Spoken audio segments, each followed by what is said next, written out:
I'll hand over to David and then I'll have a few more questions and a few more statements and then I'll take some questions. Thanks, Peter, and good morning, everyone. Well, we know we can't rely on social media companies to enforce age limits to protect kids, so we're going to force them to. This issue is one of the defining issues of our era. If we went back 20 years ago and we said, here's what we're going to do, we're going to create a situation where any child can communicate with any random adult anywhere on earth who can provide pretty much whatever material they want to them, we would have said, well, we can't do that. That would be a disaster. And yet that's what's happened. And the social media companies have let Australian families down because they don't enforce age limits. The age limit of 13 is clearly too young in the first place. And secondly, they don't enforce it. And this is a totemic issue in the Australian community. The data that we're seeing in relation to the mental health of Australian kids is really disturbing, especially relating to girls.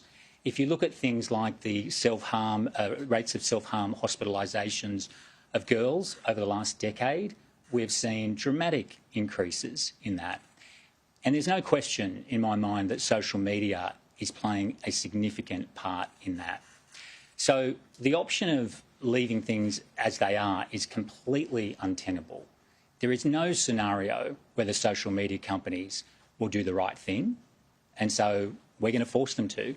It's the right thing to do, and we hope that the government will get behind this. This shouldn't be a partisan issue. I think every parent worries about this, and so it doesn't matter what your political views are, I think, on this issue.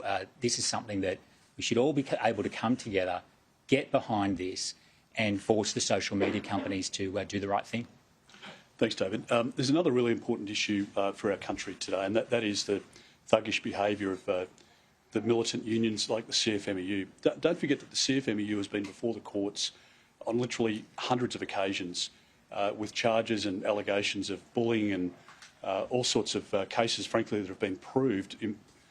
Imposition of penalties and very dramatic ones has been, commonplace for the CFMEU because they conduct themselves outside of the law. And I think that the Prime Minister really needs to stand up to John Setka.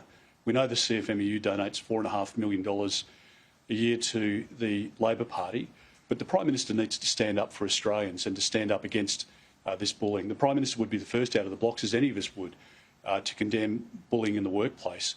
Well, we've now got a union leader and a very powerful union leader within the Labor movement who's out there trying to intimidate the Australian Football League. And so the AFL shouldn't be subject to these sorts of scandalous threats. And good on them for standing up and pushing back against John Setka and the other militant unions, including the ETU, who have joined this outrageous call. I think it's unbelievable that we haven't heard from Tony Burke or Annika Wells, the Sports Minister. Do they condone this sort of conduct and behaviour that we're seeing at the moment?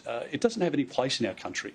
The unions serve a useful role, but not when there are standover merchant tactics and bullying tactics to try and get outcomes that they seek. So I think the Prime Minister, when he stands up later today, he failed to do it yesterday. He should stand up and condemn these actions because, as we know, at least in some part, the building crisis in our country is attributable to the actions of the CFMEU. From some reports, productivity on building sites controlled by the CFMEU is down to about 2.8 days per week. And it's no wonder that we're paying exorbitant prices for new home units, for aged care facilities. We're not getting as much bang for our taxpayer dollar in terms of road funding and infrastructure funding. And the Prime Minister allows the CFMEU just to run riot through the Australian economy. It's completely unacceptable. I'm happy to take any questions. Yes, ma'am. What technology would you use to enforce the restrictions on under 16s? We're all aware that there are many workarounds that exist on the internet, and would there be penalties for companies that don't comply with this? Yeah, well, look, I mean, one of the really important points to note is that Facebook and Instagram already, in very limited circumstances, use age verification. So they do it for Facebook dating in the US. They do it for Instagram if you change your age from, say, 15 and say you're 18. Because in that case, it's so obvious the person is probably a child that they have to look into it. But they've been doing that for some time. So the idea that the technology doesn't exist or it's not possible is just wrong. It does exist. It's happening now, and the technology is improving all the time.